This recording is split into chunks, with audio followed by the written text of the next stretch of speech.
Hello, Namaste. Welcome to the Best Preparation, our YouTube channel for learning English language. Please don't forget to subscribe this channel, share it to your friends, like and comment. Okay, let's see today's lesson.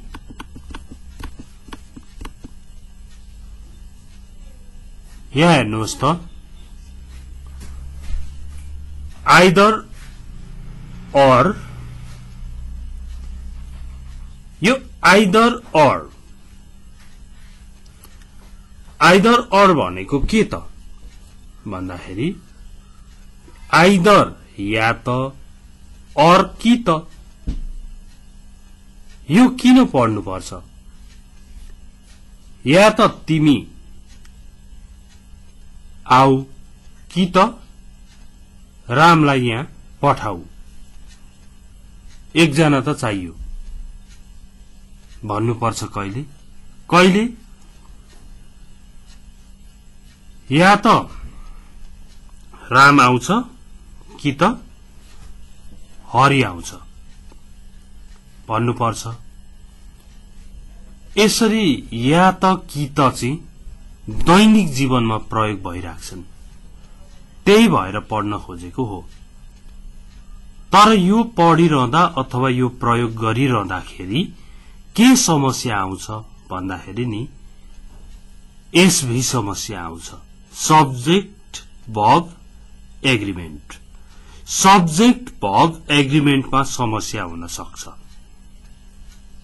अब यसो हेर्छ मान्छेले either you or Rita भनेपछि you सँग मिलाएर have बनाउने हो कि रीता र यू भनेपछि धेरैजना भयो ह्याभ लाग्छ भन्ने हो कि रीतासँग मिलाएर ह्याज भन्ने हो त यस्तै होमवर्क पनि छ तीनवटा आज गर्नुपर्ने है अब यो समस्या हुन्छ धेरै मान्छेलाई यो समस्या हुन्छ इंग्लिश लर्नर्सहरुलाई र यो समस्याको कम्प्लिट सल्युसन पूर्ण समाधान हुँदैछ आज अहिले कसरी हुँदैछ त भनेर मात्रै त भएन भन्दाखेरि either or neither nor focus the second subject second सब्जेक्टलाई फोकस गर भन्यो यो एउटा सब्जेक्ट अर्को सब्जेक्ट यो फोकस द सेकेन्ड सब्जेक्ट भनेपछि यसलाई हेरेर मिलाउने सेकेन्डलाई हेरेर मिलाउने अगाडिकोसँग मतलब हुँदैन सेकेन्डसँग भर्ब मिलाउने त्यति भए मिल्छ okay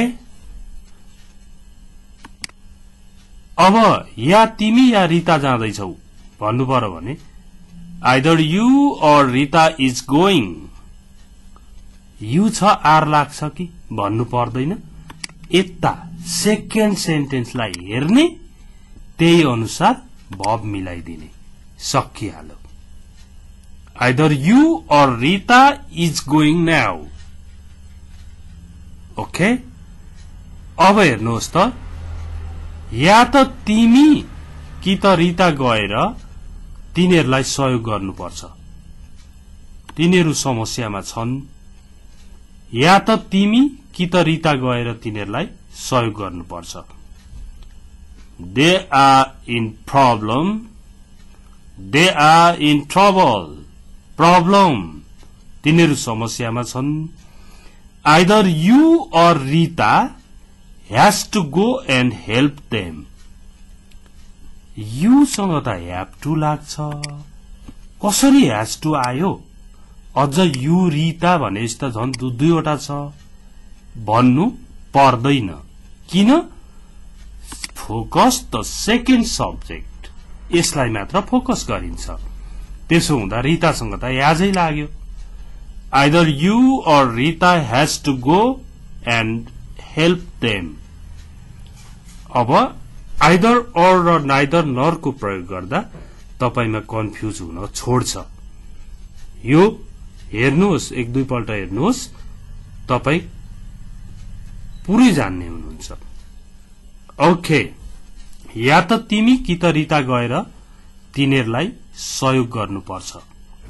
Either you or Rita has to go and help them. Okay? यो हामीले सक्सेसफुली हेर्यौं।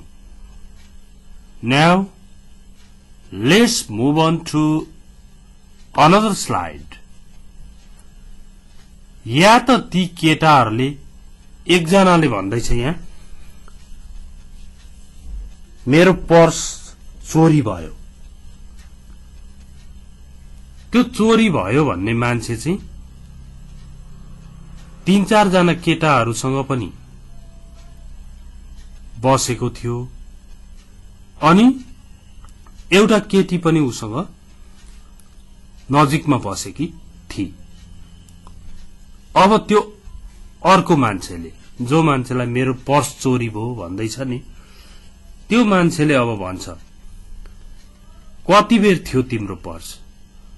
अघि तिनीहरुसँग जुन बस्नु भन्दा अगाडि थियो पर्स भनेपछि त या त ती केटाहरूले कि त त्यो केटीले तिम्रो पर्स चोरेकी छ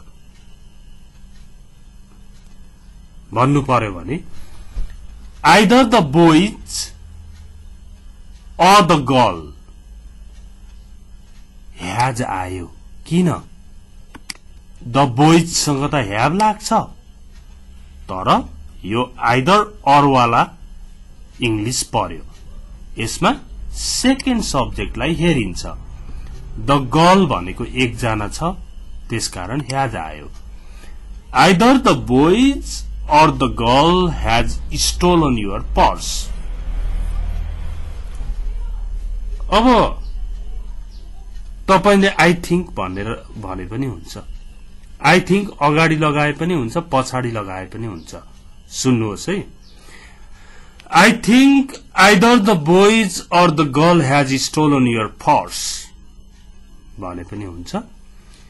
Either the boys or the girl has stolen your purse, I think भनेर पछाडि भने पनि हुन्छ। ओके, रमाइलो भयो नि? यो कन्फ्युजिङ म्याटर हो। होमवर्क त करेक्टली गर्नुपर्छ, एकदम राम्ररी हेर्नुहोस्। अब हेर्नुहोस्, आइदर अर्को दुईटा एक्जाम्पल हेर्यौं। अब हामी नाइदर नरको एक्जाम्पल हेरौं। आइदर अर्को मिनिङ चाहिँ के थियो? या त कि त। अब नाइदर नरको मिनिङ हेरौं त। नो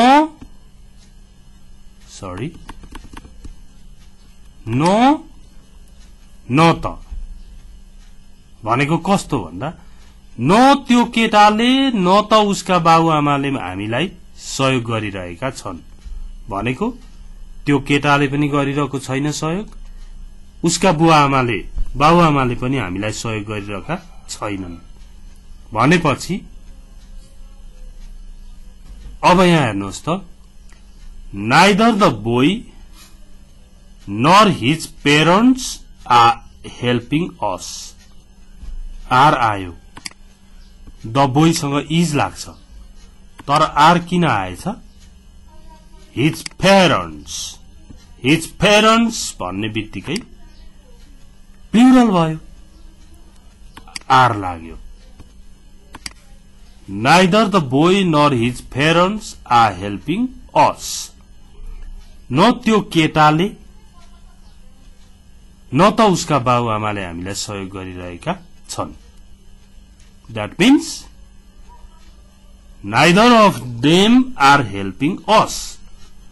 तिनीहरु मध्ये कसैले पनि हामीलाई सहयोग गरिरहेका छैनन्। Okay? Neither the boy nor his parents are helping us। Now next हेर्नुहोस्, नाइदर नरको नै अर्को इक्जाम्पल। न रामले न त उसका साथीहरूले नै ट्युसन फी तिरेका छन्। रामले ट्युसन फी तिर्यो भनेर सोध्यो। Did Ram pay the tuition fee भनेर सोध्यो। अनि त्यो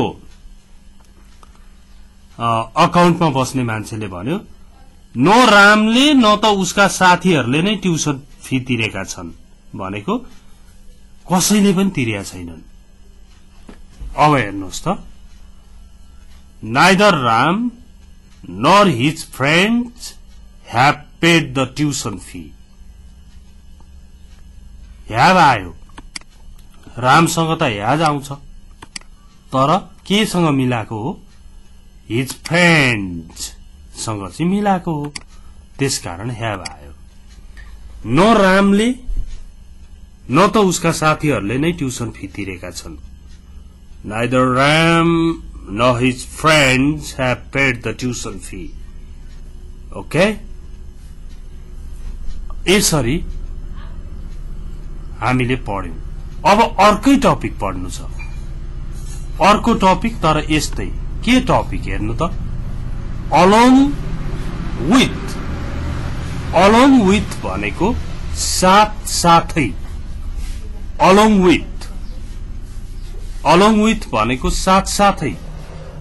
कस्तो साथ साथै भन्दा नि,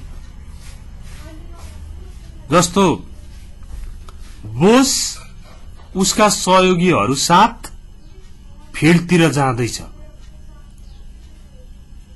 बोस चाहिँ उसका सहयोगीहरू साथ फिल्डतिर जाँदैछ भन्दाखेरि नि अहिले चाहिँ ठिक्क उल्टो हुन्छ। हेर्नुहोस्,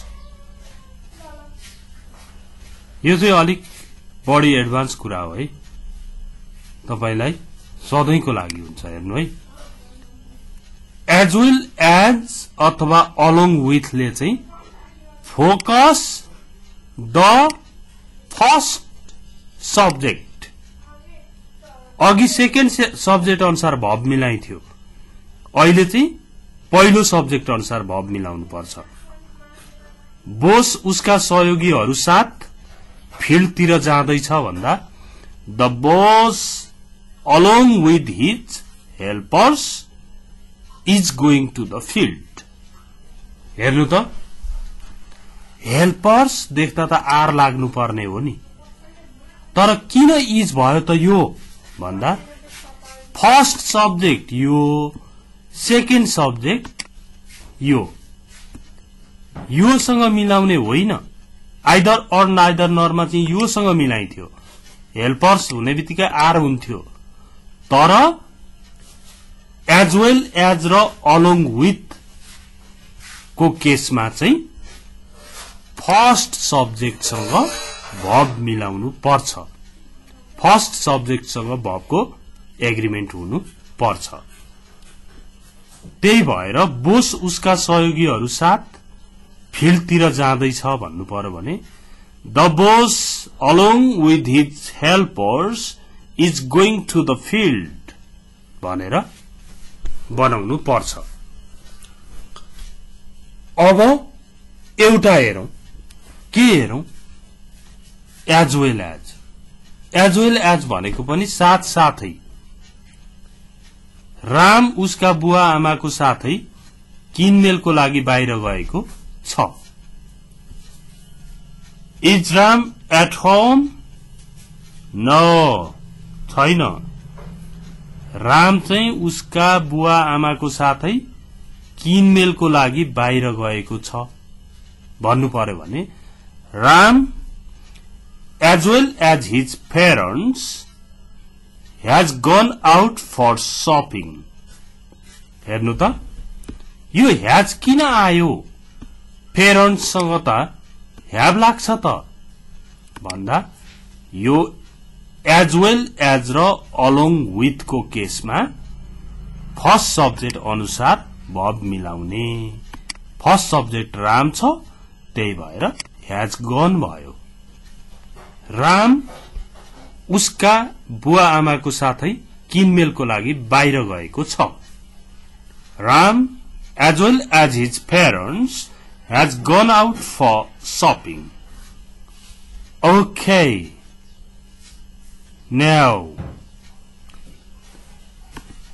Homework गर्नु पर्यो आज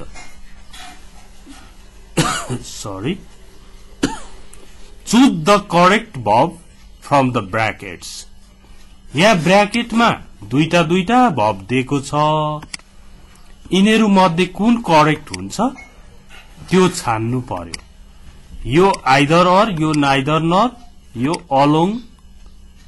along with पनि हुन्छ यहाँ ल WITH with along with some students are हुन्छ कि is हुन्छ playing football यो मगको बारेमा म आज केही पनि भन्दिन किनभने तपाईले यो एकदम स्ट्रङ ग्रामर हो तपाईको स्ट्रङ फाउन्डेसन बनाउँछ यसले कन्फिडेन्स बढ्छ either or neither nor along with as well as हरुको मैले राम्रोसँग जान्दछु भन्नु भनेको त ठूलो कुरा हो कति पढेकालाई पनि यो कन्फ्युज भइरहन्छ सधैं यो फर्मुलाले सजिलो भएको छ यहाँ ओके यो भिडियो शेयर गर्न नभुल्नु होला thanks for watching this video